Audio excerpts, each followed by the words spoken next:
जय जय श्री राधे श्याम। कैसे हैं आप लोग? विश्वास से बहुत ही कुशल मंगल होंगे और उतने ही कुशल मंगल ढंग से आपका दिन भी चल रहा होगा। तो आइए आज एक महत्वपूर्ण प्रसंग को जानने का प्रयास करते हैं। यह प्रसंग तब का है जब भगवान श्री कृष्ण माँ यशोदा को अपने मुख में अपने मुख में ब्रह्मांड दिखाते। क्या दिखाते हैं? ब्रह्मांड दर्शन करवाते हैं। इसको ब्रह्मांड दर्शन या फिर भगवान की मिट्टी लीला भी कहते हैं। क्या कहते हैं? भगवान की मिट्टी लीला।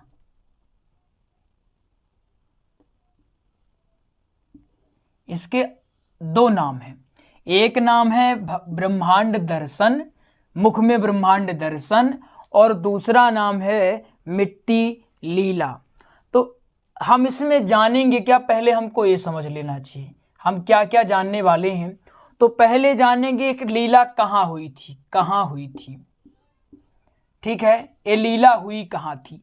ये आप सबके मन में विचार आना चाहिए कि लीला, हमने बोल दिया आपसे कि एक लीला हुई थी, मिट्टी लीला या ब्रह्मांड मुख दर्शन, कुछ भी हुआ था। तो आपके मस्तिष्क में एक प्रश्न उठना चाहिए कि गुरुजी आखिर यह लीला कहाँ हुई थी। हम जानेंगे, लेकिन पहले थॉट्स डेवलप हों कि आखिर कहाँ हुई थी। आपको विश्वास दिला दें कि ये प्रसंग आपने अगर अच्छे से देख लिया, शर्त क्या है? बेहतरीन ढंग से आपको देखना है। बेहतरीन ढंग से अगर देख लिया तो ब्रह्मांड दर्शन या मिट्टी लीला से अगर कोई भी प्रश्न घुमा फिरा के कैसे भी पूछे, आपसे बनने वाला है। कोई भी आपको समस्या नहीं होने वाली। शर्त है बेहतर ढंग से, या आपका ध्यान जो है क्लास में होना चाहिए। ठीक है, तो सबसे पहले हम जानेंगे कि लीला कहाँ हुई थी। इसके बाद हम क्या जानेंगे? इससे जुड़ी कथा जानेंगे। क्या जानेंगे? कथा। इससे जुड़ी दो कथाएं हैं। कितनी कथाएं हैं? दो कथाएं हैं। हम दोनों कथाओं को समझने वाले। एक जो भागवत, जो गीता प्रेस गोरख वाली पुस्तक है, उसमें जो दी है, और उसी के जो नीचे और उसको डिफाइन किया गया है, उसके भी हम समझेंगे। और इसमें एक पौराणिक जो कथा है वो भी हम समझेंगे, ताकि आपसे कहीं से भी कुछ सवाल पूछा जाए आप बता पाएं, और व्यास पीठ पर जब आप ये प्रसंग बोलें तो निडर होकर के आप बोल सकें। इसके बाद जो मेन आता है, क्या आता है कि ये लीला क्यों हुई थी। कहाँ तो हमने समझ लिया क्यों हुई लीला। आखिर लीला भगवान ने क्यों किया? भगवान बेवजह तो क्यों कुछ ऐसा करेंगे नहीं, कुछ तो रीजन रहा होगा लीला करने के पीछे। हम वो समझेंगे, छोटी छोटी बातें समझेंगे। आप लोगों को बिल्कुल भी या तनिक भी परेशान नहीं होना, चिंतित नहीं होना, बस आपको बेहतरीन ढंग से समझना है। तो आइए एक एक करके हम समझने का प्रयास करते हैं। तो सबसे पहला प्रश्न क्या है कि ये लीला कहाँ पर हुई थी। तो वो आप लोग चाहें तो अपनी डायरी में तुरंत नोट कर लीजिए, वो कहाँ हुई थी।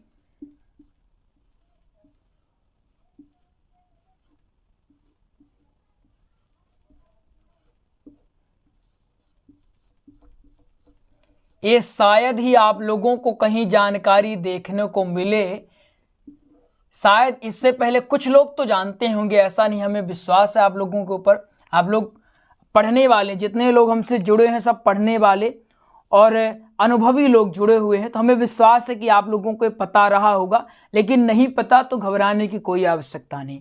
सबसे पहला आता है कि जो भगवान ने मिट्टी लीला की थी, मिट्टी लीला, ये कहाँ हुई थी। तो क्या है आप लोगों को पता चला? वो लीला हुई थी ब्रह्मांड घाट महावन में। कहाँ हुई थी? ब्रह्मांड घाट महावन। ये महावन है कहाँ? यूपी में भी कहाँ? ब्रज, मथुरा ब्रज। हम ब्रज लिख देते हैं, आपको समझ में आ जाएगी। मथुरा ब्रज वो तो सिंपल है। वो भी ब्रज में भी कहाँ? जो नंद बाबा का भवन है, नंद बाबा का भवन जो है उससे कितने 1 मील दूर, वो भी पूर्व दिशा में। कहाँ? अब देखिए कि ये है गहन जानकारी की नहीं है। अब आप लोग सिर्फ कहाँ से, आप चाहे तो इसमें 15 मिनट आराम से बोल सकते हैं। अब समझिएगा, याद भी यही करना, ये नहीं रटना नहीं। अगर हमारी क्लास के बाद रटना पड़े तो क्या मतलब है कि हमारी क्लास देख के, रटना नहीं है। याद रखिए, रटना नहीं, बस समझना है। अब समझिए, भगवान ने एक लीला की कथा हम समझेंगे। पहले प्लेस तो समझ लें, स्थान तो समझें कि आखिर लीला कहाँ हुई थी, तब हम कनेक्ट कर पाएंगे कि अच्छा यहाँ गुरुजी ने बताया था कि यहाँ लीला हुई, इस प्रकार लीला हुई, इस कारण से लीला हुई। कहाँ, कैसे, क्यों, ये चीजें हमारे मस्तिष्क में आनी चाहिए। कहाँ से आया कि ये जो भगवान ने लीला की, ये ब्रह्मांड घाट महावन में की थी, जो उत्तर प्रदेश ब्रज में नंद बाबा का जो भवन है, तो नंद बाबा के भवन के पूर्व 1 मील पूर्व दूर है। कैसे? ये जो महावन है, तो इनके भवन से अगर इसकी दूरी दिया जाए तो 1 मील की इसकी डिस्टेंस है। कितनी? 1 मील। ठीक है, ये समझ में आ गया। 1 मील की दूरी है, वो भी किस दिशा में? पूर्व दिशा में। कहाँ पूर्व? अगर ये उत्तर, दक्षिण, पूर्व, पश्चिम, तो पूर्व दिशा यानी इस तरफ है। अगर इसका देखें कि ये उत्तर है, ठीक है, उत्तर, ये दक्षिण, ये पूर्व, ये पश्चिम है, तो पूर्व यानी इधर। इससे देखें तो इधर हो जाएगा, इससे देखें तो इधर हो जाएगा। तो हमको इससे नहीं, इससे देखना है। ठीक है, किससे? नंद बाबा के भवन से 1 किलोमीटर दूर पूर्व दिशा में। अगर इसको लिखना चाहे तो लिख लें, हम बोल देते हैं, आप लोग लिख लीजिए। चलिए लिखिए, कॉपी पर ले लीजिए, लिख लीजिए, आप फिर सुन लीजिए। नंद बाबा के घर से, नंद बाबा के घर से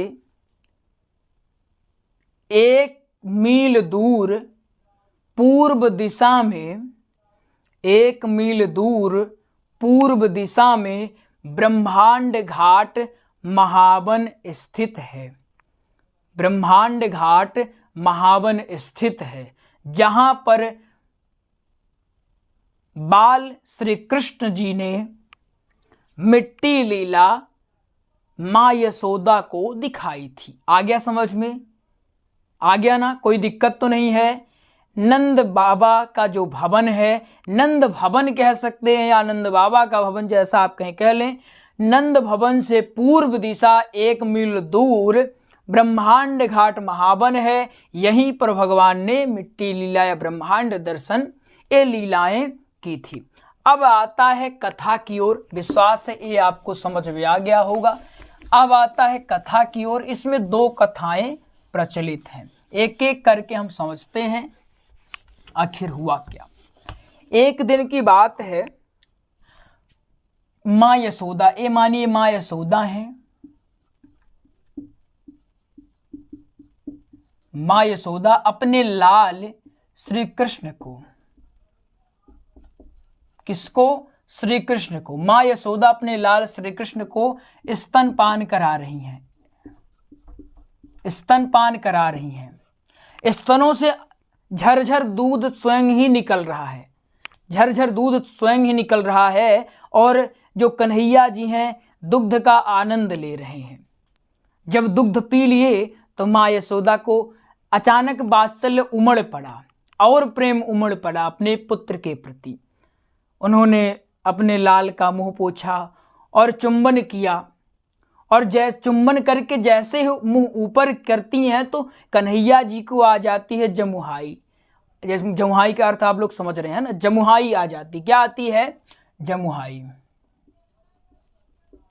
समझ में आ रहा है? कन्हैया को आ जाती है जमुहाई। ये जो कथा बता रहे हैं आप, गीता प्रेस गोरखपुर वाली बुक है,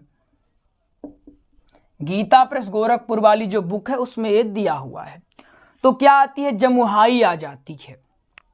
जैसे जमुहाई आती है तो मां यशोदा उनके मुख में निहारती हैं, जैसे निहारती हैं तो मानो संपूर्ण ब्रह्मांड उनके मुख में दिख रहा है, झलक रहा है, स्वतः ही दिखाई पड़ रहा है। जैसे आकाश दिखाई दे रहा, सूर्य दिखाई दे रहा, संपूर्ण पृथ्वी दिख रही है, पर्वत पठार नदियां सागर सब कुछ दिखाई दे रहे। देव दानव मनुष्य सब के सब माँ यशोदा को कन्हैया जी के मुख में ही दिखाई देते हैं और वो भी स्वतः ही दिखाई देते हैं।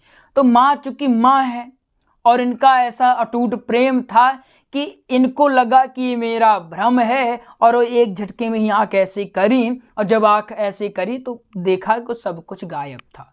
तो माँ को लगा ये मेरा भ्रम है, मैं थक गई हूँ और अपने पुत्र के बारे में निरंतर सोचती रहती हूँ और ये सब घटनाएं भी मेरे पुत्र के साथ होती है, तो हो सकता है ये मेरा भ्रम हो।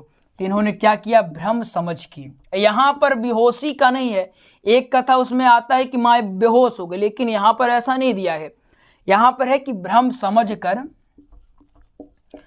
समझ कर उसको टाल दी। जैसा होता नहीं है, अब अगर सोचिए आपके घर में कोई अगर छोटा बच्चा है, आप उसको देखें कि कुछ अलौकिक शक्ति उसमें दिख रही, तो आप उसको इग्नोर ही कर देंगे। नॉर्मल सी बात, अपने जैसा समझिए, क्या दिक्कत है।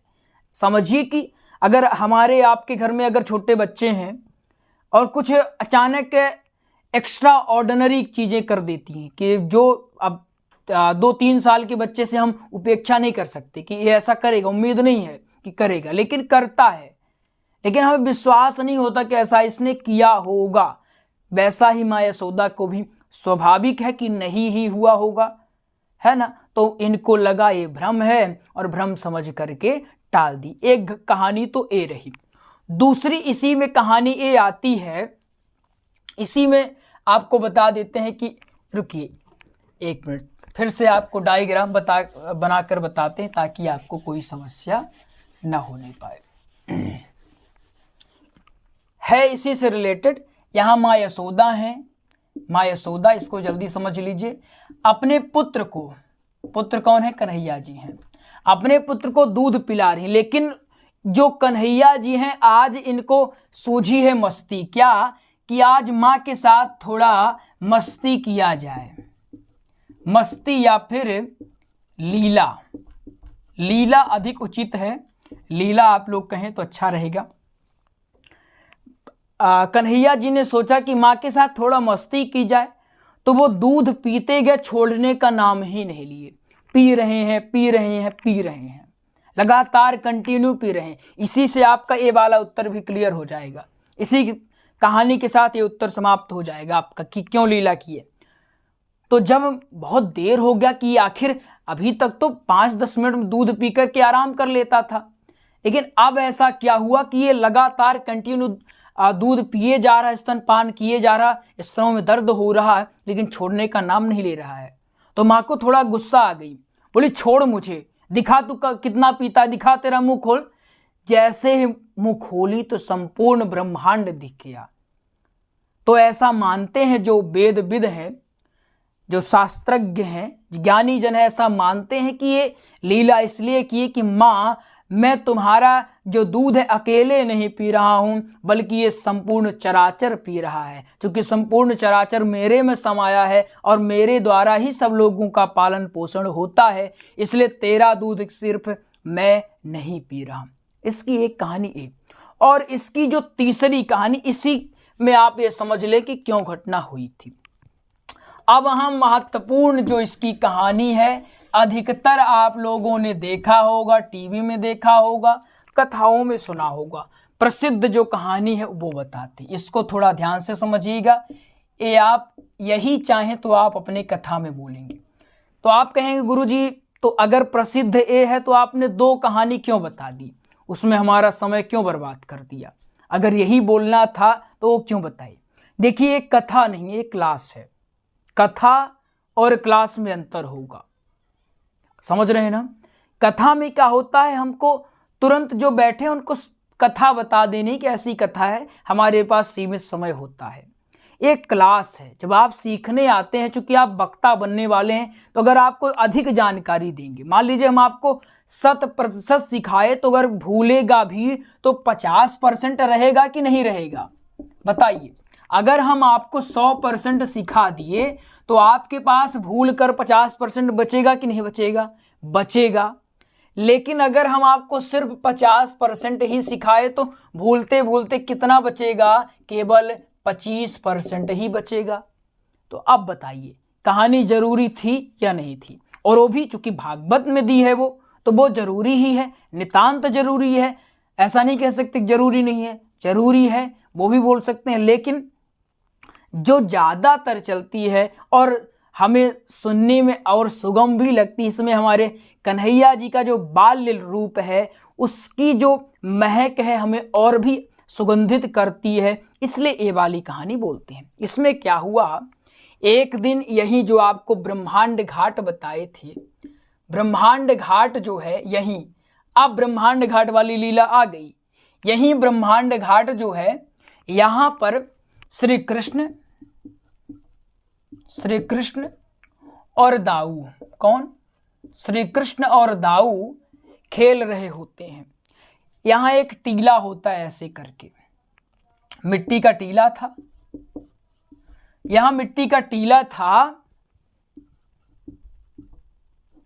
तो कन्हैया यहाँ आते हैं और मिट्टी खाना प्रारंभ कर देते हैं। अब कन्हैया तो अधिक ही छोटे और नटखट भी बहुत हैं, लेकिन दाऊ अब थोड़ा मैच्योर हो चुके हैं, थोड़ा समझदार होंगे। चूंकि ये बड़े भी हैं तो बड़े भले भी मस्ती करना भी चाहें, लेकिन उनको अलाउ नहीं होता, बोल देते हैं अरे तुम बड़े हो, तुम ऐसे कैसे कर सकते हो। तो जो बड़े होते हैं वो अंदर ही सब कुछ कर लेते हैं, मस्ती मजाक सब कुछ। तो दाऊ भी चाहते हैं कि हम भी मिट्टी में खेलने जाएं, लेकिन अगर कन्हैया ने मिट्टी में खेला या मिट्टी खाया तो सिर्फ इसको डांट पड़ेगी। लेकिन अगर दाऊ भैया ने मिट्टी खा लिया तो क्या होगा, इनको डांट ही नहीं मार भी पड़ेगी कि तुम तो बड़े हो, तुम तो समझदार हो, तुमने ऐसे क्यों किया। ये होता है, बड़े होने का घाटा भी हो जाता है।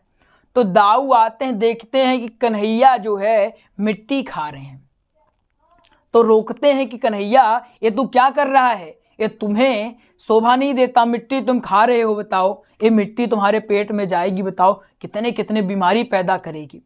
कन्हैया कहते हैं दाऊ आप भी आ जाओ, बड़ी अच्छी टेस्टी लग रही है। दाऊ कहते तू ऐसे नहीं मानेगो। दाऊ जाते हैं माँ यशोदा के पास और माँ यशोदा को बुला कर लाते हैं। अब यहाँ माँ यशोदा, माँ लिख देते हैं, आप लोग समझ जाइए। यहाँ माँ यशोदा दौड़ी दौड़ी आती हैं तो कृष्ण भगवान तुरंत अपना मुख बंद कर लेते हैं। क्या करते हैं, मुख बंद। अब समझिएगा कहानी को, आ रहा समझ में? ये डायग्राम आप भी बना लीजिएगा ताकि आपको सदैव याद रहे। आप ये देखें, यहाँ जब अगर हम उंगली रखें तो आपको समझ में आज गुरुजी इसका ये अर्थ होता है, ठीक है ना। बहुत गर्मी है, विकराल गर्मी है, अगर हम यहाँ कूलर चला देंगे तो फिर पूरा का पूरा सब कुछ एकदम आवाज़ बहुत भयंकर कूलर की आ जाती है। भले ही थोड़ा थोड़ा, लेकिन ये जो माइक होता है तो बहुत सेंसिटिव होता है, इसलिए सब कुछ बंद करना पड़ता है। एकदम पसीना पसीना हो गए, लेकिन आपकी क्लास जरूरी है, लेना भी था, ठीक है।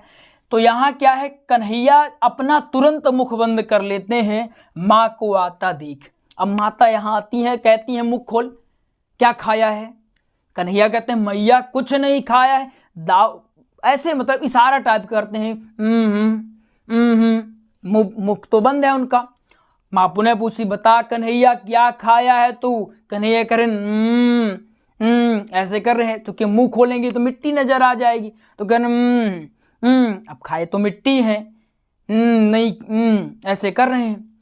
तो माता कहती तू ऐसे नहीं मानेगा, सीधा सीधा मान जा, नहीं तुझे उल्टा कर करके दाऊ भैया ही हैं मुख खुलवाऊंगी। अगर तेरे मुख में कुछ मिला, मुझे मिट्टी मिल गई तो मान ले तेरी खैर नहीं है, 10 दिन तक तुझे घर में बंद कर दूंगी। और अगर तू खुद से मुख खोलेगा तो हो सकता है मैं कुछ क्षमा कर दूं, तेरी सजा कुछ कम हो जाए। कन्हैया ने समझ लिया कि अब मेरी खैर नहीं है, तुरंत अपना मुख खोलती हैं। जैसे कन्हैया जैसे ही अपना मुख खोले तो माँ यशोदा क्या देखती हैं कि वहां संपूर्ण ब्रह्मांड दिखाई दे रहा है। कन्हैया जी जो कि अभी बाल्य रूप में थे, इनका रूप बड़ा हो चुका, लेकिन चेहरा सेम जैसा अभी चेहरा है वैसे वहां भी चेहरा दिखाई दे रहा है। एक स्वर्ण के सिंहासन में बैठे हुए हैं, इंद्र आदि देवता पंखा कर रहे हैं, सारे जो दैत्य देवता दानव किन्नर गंधर्व सब हैं तो इनकी स्तुति गान कर रहे हैं। संपूर्ण चराचर इनके मुख में दिखाई देता है। इसी को कहते हैं ब्रह्मांड लीला या मुख में ब्रह्मांड दर्शन। जब ये देखती है माँ यशोदा तो विश्वास ही नहीं होता, आंखें मीचती हैं, पुनः देखती हैं, पुनः वो चीजें नजर आती हैं। सूर्य वहां झलक सुदय दिखाई दे रहा है, मानो सूर्य आकाश से अंतरिक्ष से आकर के कन्हैया के मुख में समाहित हो गया है। चंद्रमा, तारा मंडल, क्षोभ मंडल सब कुछ भगवान कन्हैया के मुख में दिखाई दे रही। इतना जब देखी माँ तो माँ तुरंत अचेत अवस्था में हो गई, बेहोश हो गई। और बेहोश जब हो गई तो यहाँ एक आता है, अभी समझिएगा थोड़ा सा, यहाँ है एक चिंताहरण घाट। चिंताहरण घाट इसी के पास ही है, जो आपका ब्रह्मांड घाट है इसी के पास ही है चिंताहरण घाट। इसको नोट कर लीजिएगा। चिंताहरण घाट के पास जाती है, बेहोशी ही अवस्था थी, ऐसा निकट ही था, ऐसा बहुत दूर नहीं था कि एकदम जाते समय लगेगा। फिर ये आता है कि नहीं बेहोश थी तो कैसे चली गई, इतनी अचेत भी नहीं थी। लेकिन वहां जब चिंताहरण घाट में जाती हैं तो बेहोशी की अवस्था थी, लेकिन इतनी बेहोशी की अवस्था भी नहीं थी कि इनको कुछ समझ ना आए कि यहाँ से जाना कैसे है। बस ये है कि उस समय जब इन्होंने ब्रह्मांड का दर्शन कर लिया, चूंकि भगवान के स्वरूप का अगर कोई एक बार दर्शन कर ले तो वो स्वयं अचेत हो ही जाता है। कैसे अचेत थी अब समझिएगा। आप लोगों के मन में ये सवाल आ रहा हो, गुरुजी ये बताइए, आप अभी बोले कि माँ यशोदा बेहोश हो गई, अचेत हो गई, तो यहाँ कैसे गई? चिंताहरण घाट में अपनी चिंता का हरण करने कैसे गई? देखिए, जैसे एक इंजेक्शन आती है सुन्न करने की, हम वहां लगाते हैं तो क्या होता है, वहां हम खूब गुदगुदी करते हैं गुदगुदी ना, लेकिन वहां क्या गुदगुदी होती है, कुछ मारते हैं तो क्या कुछ होता है? अगर हम वहां काट भी देते हैं, खून निकल रहा, लेकिन दर्द हमें नहीं हो रहा है। क्यों? कि वहां एक इंजेक्शन लगी हुई है। ठीक ऐसे ही माँ यशोदा के साथ हुआ, उनको एक इंजेक्शन लगी। कौन सी? भगवान कन्हैया के मुख में। चूंकि भगवान को दर्शन कर ली, भगवान का रूप सामने आ गया, तो अचेत होना तो स्वाभाविक ही है। यहाँ कोई अगर रात में किसी मनुष्य को देख लें और समझें कि भूत है, तो कम से कम साल भर हम इधर कभी इस बाबा के पास कभी उस बाबा के पास झाड़ा लगवाते घूमते हैं कि हमें भूत लग गया, भूत लग गया। तो यहाँ तो स्वयं भगवान के दर्शन हो जाते हैं, तो सोचे माँ की अवस्था कैसी रही होगी। तो माँ वहाँ सब कुछ शुद्ध बुद्ध, अगर यहाँ अचेत न कहें, शुद्ध बुद्ध भूलना भी कहें तो ये ठीक रहेगा। तो माँ यशोदा शुद्ध बुद्ध भूल करके चिंताहरण घाट में चली जाती हैं, यहाँ बैठती हैं, तो इनकी चिंता धीरे धीरे स्वतः ही नष्ट हो जाती है और इन्हें सब कुछ विस्मरण हो जाता है। लगता है ये एक सपना है, मैं शायद कुछ ज़्यादा सोच रही हूँ, लल्ला के बारे में मैं ज़्यादा सोचती रहती हूँ, इसलिए शायद ही मेरा भ्रम होगा। और ये भी बिसरा दी कि उसने मिट्टी खाई, क्या खाई। उन्होंने पुनः गोद में उठाया, स्तनपान करवाया और अपने घर लाई और ब्राह्मणों को बुलाया कि बताइए ब्राह्मण देवता, हमने इतना दान पुण्य किया, फिर भी ऐसा मेरे लाल के साथ हो रहा, कोई न कोई अनहोनी होती रहती थी। अभी मैंने देखा कि कोई इसके मुख में देवता मुकुट पहन के बैठा हुआ था, बताइए मुकुट पहन के देवता बैठा है, इसीलिए मेरा लल्ला सूखा जा रहा है। मेरा लल्ला कुछ भोजन कर ही नहीं पाता, वो खा लेता होगा, जाता होगा, मैं दूध तो पिला देती हूँ, लेकिन वो देवता पी जाता होगा, शायद इसीलिए मेरा लाल देखिए कैसे खड्डा बड्डा गया है। ये सब माँ यशोदा, चूंकि माँ जैसे, ये समझिए कि माँ जैसे माँ कैसे करेगी, माँ ये थोड़ी मान लेगी सीधा सीधा नहीं ये जो बच्चा नहीं कोई अलौकिक है। हालांकि माँ यशोदा के को ये सब बातें जानकर केवल माँ यशोदा को नहीं, संपूर्ण ब्रजमंडल को अब तक ये एहसास हो ही गया है कि कन्हैया कोई साधारण नहीं है। क्योंकि इतने राक्षस आए जिनको उन्होंने मारा, तो ये असाधारण बात नहीं थी। एक बार आप इसको नोट डाउन कर लीजिए, ये भी आपको समझ में आ चुका है क्यों किया। क्योंकि माँ यशोदा को वो बताना चाहते कि माँ तेरा दूध केवल मैं नहीं पीता, संपूर्ण चराचर पी रहे हैं। तो आइए एक जानकारी आपको देते हैं, हमने भागवत जी का श्री राम कथा का, सत्संग का व संपूर्ण भजनों का एक सरल नोट्स हमने तैयार करवा दिया है। क्या तैयार करवाया है? सरल नोट्स तैयार करवा दिया है। अगर आपको ये नोट्स चाहिए तो सिंपल सा प्रोसेस है, आपको करना क्या होगा, नंबर है 8269386376। इस नंबर में आप कॉल कर लें, आपको नोट्स की और बेहतर जानकारी भी मिल जाएगी और आपको नोट्स भी मिल जाए। ये नोट्स आपको पीडीएफ फॉर्मेट में रहता है। पीडीएफ का अर्थ आप लोग समझ रहे होंगे, नोट्स पीडीएफ फॉर्मेट में रहेगा। बेहतरीन ढंग से आप केवल और केवल नोट्स का अध्ययन करके आप अच्छे से तैयारी कर सकते हैं। अब आपके मन में होगा बुक भी लेना है क्या? देखिए, किसी महान विद्वान ने कहा है कि हम एक साधन को 10 बार पढ़ें, सबसे उत्तम यही है। इसके अतिरिक्त कि हम 10 साधन को एक एक बार करके अलग पढ़ें, इससे क्या होगा, 10 साधनों को अगर एक एक बार पढ़ते हैं तो कुछ भी स्टोर नहीं होता, फिर खिचड़ी ही बन जाती है। लेकिन अगर एक साधन में विश्वास अटूट रख करके अध्ययन करते हैं तो वही साधन हमारी नैया पार करवा देता है। तो अगर आप नोट्स का अध्ययन करते हैं, और खासकर ये नोट्सों का अध्ययन चूंकि इसमें मेहनत लगी है, विद्वानों ने इसको बेहतरीन ढंग से रचा है, तो अगर इसका अध्ययन आप कर लेते हैं तो कुछ और अतिरिक्त नहीं पढ़ना है, आप आराम से कथा कर सकते हैं। क्योंकि जो कथा के लिए जरूरी होती है, जैसे प्रसंग, दृष्टांत, दोहे, भजने, संपूर्ण चीजें इसमें व्यवस्थित रूप से दी गई है। तो आप नंबरों में कॉल करके आप प्राप्त कर सकते हैं। तो आइए मिलते हैं अगले प्रसंग में, तब तक के लिए जय जय श्री राधे श्याम।